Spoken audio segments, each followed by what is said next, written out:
Hello everyone, I'm Kelly. Welcome to my IOL presentation. During this semester in IOL, I did several iterations for my Studio 3 projects, which is See Blindness, including animation refinements and gameplay exploration. After consultation in class, I created this plan in week 7. Based on these questions and relevant series I found in research articles, I've outlined my production requirements and underlying principles.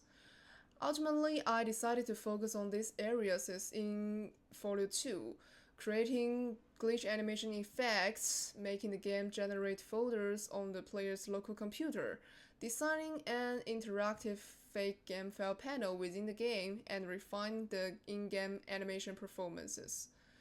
Well, for the glitch part, Elaine just shared an excellent glitch video reference with me.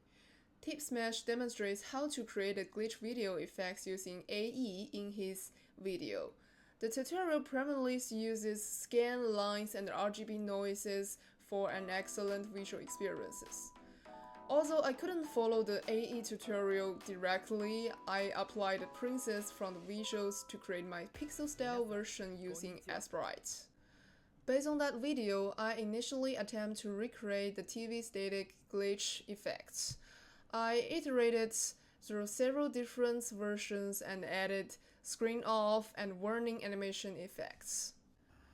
As I plan to strengthen the meta aspects, I want to present them by breaking traditional media rules and adding some puzzle elements to these features to help advance the player's narrative structure. My inspiration is I'm Scared. It is a physical horror game featuring meta elements. It enhanced the sense of immersion by generating files on the player's local system, displaying fake messages, and even opening specific websites or videos. So in week 7 after classwork, I made a gameplay design that allows the game to generate specific folders on the player's desktop. This aims to intensify the meta experience through boundary invasion towards the players or user. This method could also be used like key puzzle solving or for meta characters to convey their information to the player. My approach was to place specific files in Unity Assets folder and call them directly through the code. Well, I also referred to Clarice Seckler's work, which constructs the movement of ocean waves with the stillness of the lighthouse island, enhancing the focal point and guiding the viewer's gaze through the artwork. This rhythmic and patterned pixel animation inspired me, so I created these 3-pixel glyph loops with different local points during week 8. This aimed to test the fluidity between animations, highlight the characters' interactions, focal points, and distinguish the two characters' personality. When we discussed how to use light for interaction in-game during week 10, Darkwood inspired me. Darkwood is a top-down horror survival game. The game's core gameplay focuses on limited vision through light sources, excellently combining lighting and sound effects. Players can only see the directions their character is facing, and since they can't see potential threats, their actions must be very cautious. Therefore, I wanted to incorporate a light design similar to it. In my scene, I need to evoke feelings of oppression and tension in the player, forcing them to move cautiously and use the sonar frequency to judge the target's position. I iterated and improved the original version of the deep-sea submarine's lighting assets and functionality. This final result emphasized the integrations of visual lighting with gameplay mechanics. Since I have been continuously exploring ways to enhance the experience of breaking the fourth wall, I thought of this game, There's No Game, a meta-adventure puzzle game where players interact with an in-game voiceover. It encouraged people to challenge conventional rules, often using UI elements and triggers, explores a humorous game atmosphere, and the narrative's meta dialogues adds a lot of enjoyment to the experience. In designing the game file panel, I aim to subvert players' expectations and challenge their perceptions of interface elements.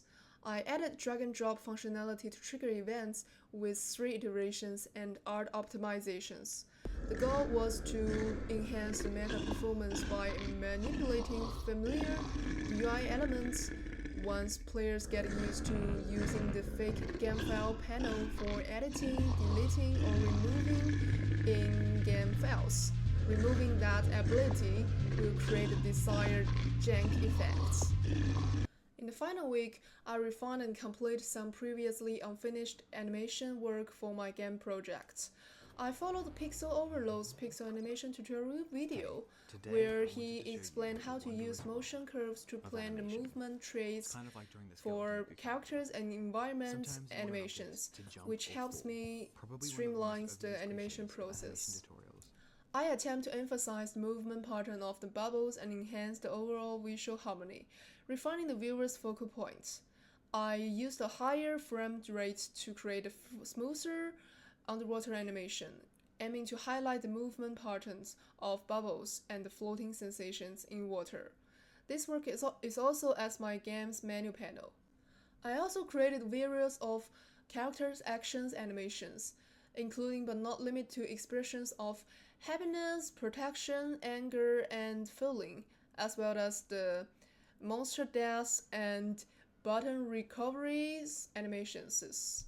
So the focus was on using a minimalist pixel art styles to convey dynamic changes vividly.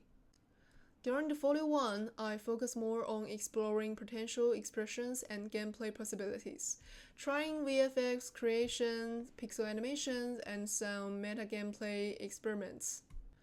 However, in Folio2, as the project developed, I have the opportunity to work more iterations that optimize the player's visual and gameplay experience.